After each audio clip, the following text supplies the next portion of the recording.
Hi everyone, I'm Brandon Pettis with Villa Home. Welcome to the Long Beach Real Estate Market Update for August 2023, where we make sense of the market data so you can make an educated decision when it comes to buying or selling a home.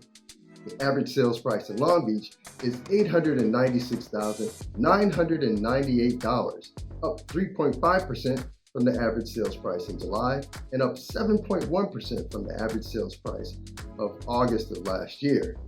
The trend for price increases continues. 49% of the homes sold in the past 30-day period sold for more than their listing price, while only 30% sold below. Inventory or month supply is at 2.1 months, up 10.5% from 1.9 month supply in July. It's also up 10.5% from 1.9 months in August of last year. The average number of days on market was 23 days in August. This is up 15% from 20 days in July, but down 4% from 24 days on market in August of last year. New listings are down 8.5% to 213, and active listings are up 6% to 371. Both new and active listings are down 18 and 26% respectively versus August of last year. Closed sales took a 32% leap to 220 in August, but it's down 7% versus August of last year. Interest rates remain a little bit higher than we'd like, between 6.1% and 8.1%, depending on your personal financial profile and the particular loan product you choose. If you're hoping to buy a home this year, you're probably paying close attention to mortgage rates, since mortgage rates can impact what you can afford when you take out a home loan. And affordability is a big challenge right now. It's a good time to take a look at the big picture of where mortgage rates have been historically versus where they are today. Beyond that, it's important to understand their relationship with inflation for insights into where mortgage rates may go in the future. Let's get a little context in regards to the sticker shock we're seeing currently. Freddie Mac has been tracking the 30-year fixed mortgage rate since April of 1971. Every week, they release the results of their primary mortgage market survey, which averages mortgage application data from lenders around the country. Looking at the right side of the graph, mortgage rates have increased significantly since the start of last year, but even with that rise, today's rates are below the 52-year average.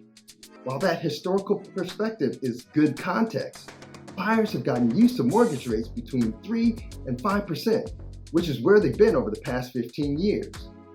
That's important because it explains why the recent jump in rates has you feeling sticker shock, even though the rates are near their historical average. While many buyers seem to have adjusted to the elevated rates over the past year, a slightly lower rate would certainly be welcome right now. To determine if that's a realistic possibility, it's important to look at inflation right now to see where rates may go in the future. The Federal Reserve has been working really hard to lower inflation since early 2022. That's significant because historically, there's been a correlation or connection between inflation and mortgage rates. This graph shows a pretty reliable relationship between inflation and mortgage rates. Looking at the left side of the graph, each time inflation, shown in blue, moves significantly, mortgage rates, shown in green, follow suit shortly thereafter. The circle portion at the far right of the graph points out the most recent spike in inflation, with mortgage rates following closely behind.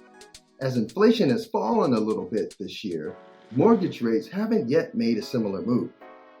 This means, if history is to be our guide, that the market is waiting for mortgage rates to follow inflation and head back down.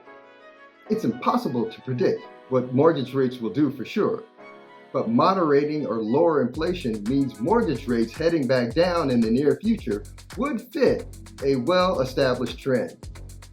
Let's recap. To understand where mortgage rates may be going, it makes sense to take a look at where they've been in the past. There's a clear connection between inflation and mortgage rates. And if that historical relationship holds true, the recent decline in inflation means there may be good news in regards to the future of mortgage rates and your home ownership goals. If you have any questions about anything we've talked about today, or would like some data on an area outside of Long Beach, please reach out to me. I'm Brandon Pettis. See you next month.